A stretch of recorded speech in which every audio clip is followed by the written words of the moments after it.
อนนี้ได้มาอยู่ฮอดบ้านวังมาแล้วเนาะได้มาเห็นสถานที่มื้อนี้วันที่4 เดือน 3 2019เนาะที่เป็น before after ก็คือก่อนและหลังตอนนี้ได้ขับรถมาฮอดแคมป์ ประจันขึ้นถึง บ้า ที่ น หรอ วังมา จะเป็นเราขึ้นถึง มากับเฮียไรเขาห้องเจ้าสัวไรเนาะ เจ้าสัวไรพื้นที่นี่ก็เกือบ1,000 กว่าเฮกตาร์เกือบ1,000 เฮกตาร์เนาะที่จะบุกเบิกพัฒนาเป็นแหล่งนาข้าวแหล่งเลี้ยงสัตว์ปลูกพักต่างๆบ้านวังมานี่ก็มีกลจักรพร้อมเนาะที่ว่า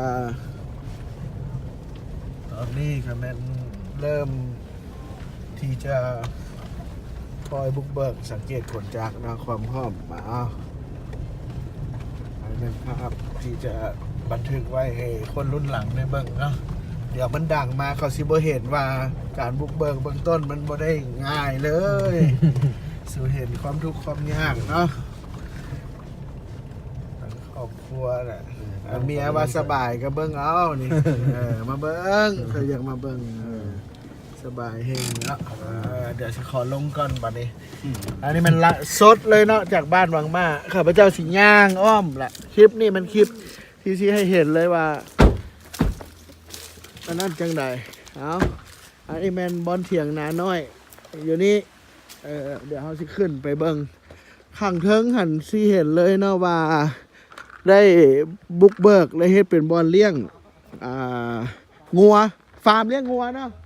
เลี้ยงงัวเลี้ยงหมูเลี้ยงแบะเลี้ยงมดทุกอันนี้ก็สิแม่นกลจักรเนาะทานเจือไปเด้อคลิปนี้แม่น2019 เดือน 3 วันที่4เนาะข้าพเจ้าพร้อมกับเจ้าสัวไหลมาพร้อมกันมาเบิงที่ท่านเห็นย่านเทิงนั่นแม่นการ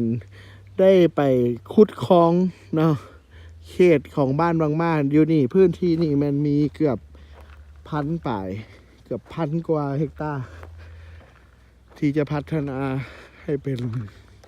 ทงนาของอาเซียนแหล่งผลปลูกเนาะ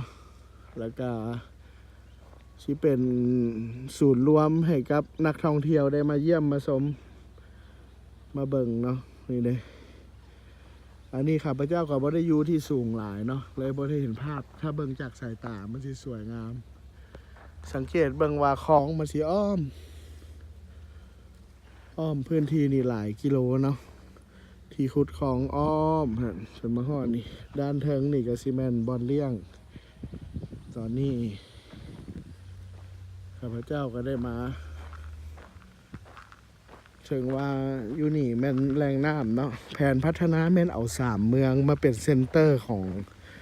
ทงนาอาเซียนหนึ่งในหันมีเมืองสังทองเมืองหินเหิบแล้วก็เมืองเฟืองเนาะที่จะพัฒนาคลิปนี้ก็แม่นบันทึกไว้ก่อนที่จะพัฒนาเนาะให้ทุกคนได้เห็นเพื่อเอาลง YouTube ให้เบิ่ง